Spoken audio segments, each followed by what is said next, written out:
I think, if the last children's book you read was Lion, the Witch, and the Wardrobe, or Anne of Green Gables, or something like that, then the world has changed. The publishing world has changed, and kids, young readers, have changed. They live in quite a different world today than the world of earlier generations.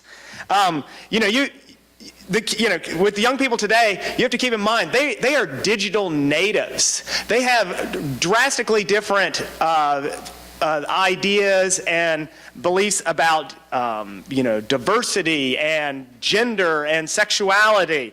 These are kids that, even the whole old notion, some of these stereotypes of, being the cool kid and the geek has changed. I mean, if you didn't know, being a geek is cool now. This is, this world has changed in a lot of ways. And a big part of it, I think, is that parents have changed. I'm a parent of a 10-year-old daughter, and the parents of my generation, we get called praise junkies and helicopter parents, and sometimes I have to think, am I that kind of parent? Maybe I am. But these kids are growing up with often a quite different relationship with their parents than earlier generations. In fact, one study I saw said that if you ask tweens who their best friend is, 70% of them will say their parent is their best friend. I did not think of my parent as my best friend growing up. So, I love my parents, but they weren't my best friends. So very different relationships there with their families. And there's a big difference, and the thing is, even with all these differences, though, there are aspects of childhood that will just never change. Kids still like to play. Kids still value friendship. They do they've always valued their family to some degree. They love and hate school. They want to be part of the pack, and they also want to stand out from the pack. These are the kind of things that are just never going to change with kids. And the reading landscape has changed quite a bit for them today, too. A lot of people you might anecdotally hear people say, oh, kids just don't read today. There's too many other distractions. But the statistics are quite the opposite of that. Kids today read more than any other group of kids has. It's a growing number. And a part of it, I think, is that there's a wider availability of things to read. You have, between Amazon, it's so easy to get your hands on books between Amazon and Barnes & Nobles, and in fact, a growing number of independent small-town bookstores.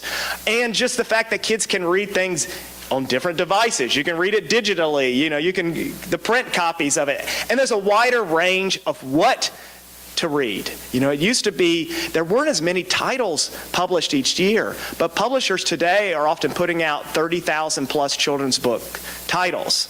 And you have so many new emerging genres that we haven't seen before, these kind of hybrid novels of graphic novel and novel. So the landscape is changing. That's my point. And it's an exciting time to be in this world of children's literature, just because it is such a growing segment. Some of the truly the best children's literature that has been written, I think, has been written in the last 20 years.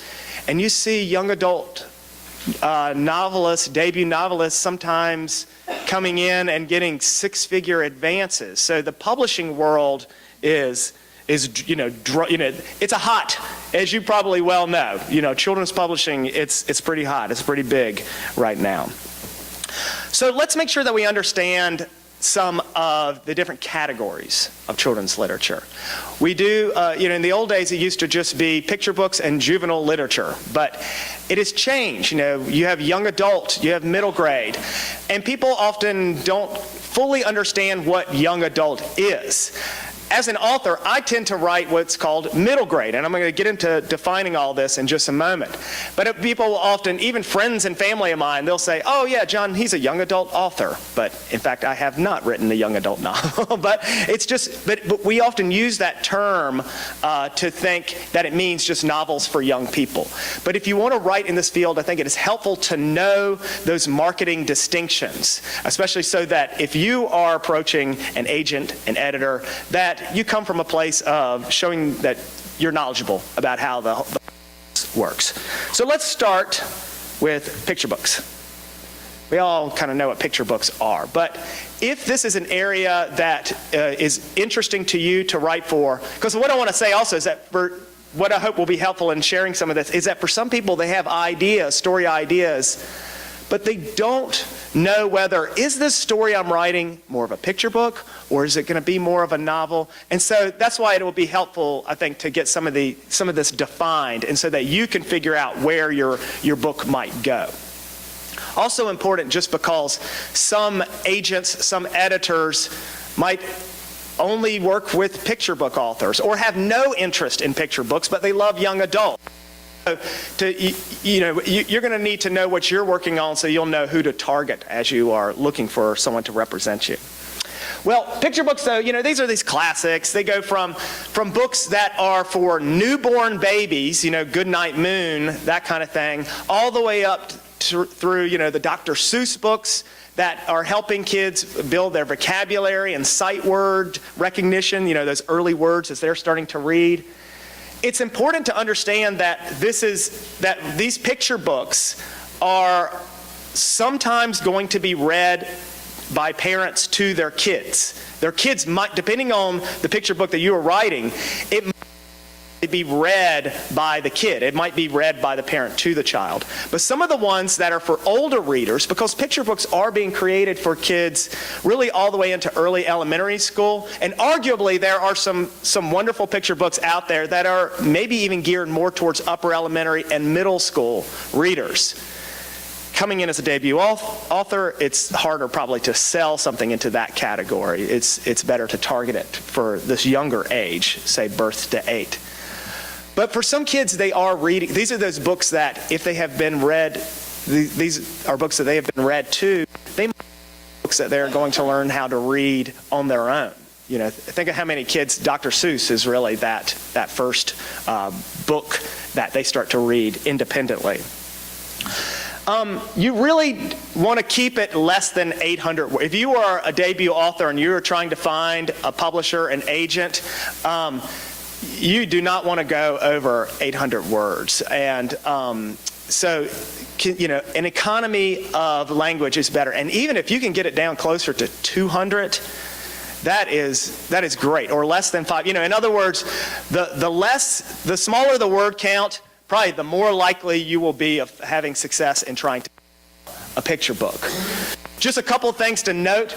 They avoid rhyming. I say that is because so many editors and agents say that they see bad rhyming.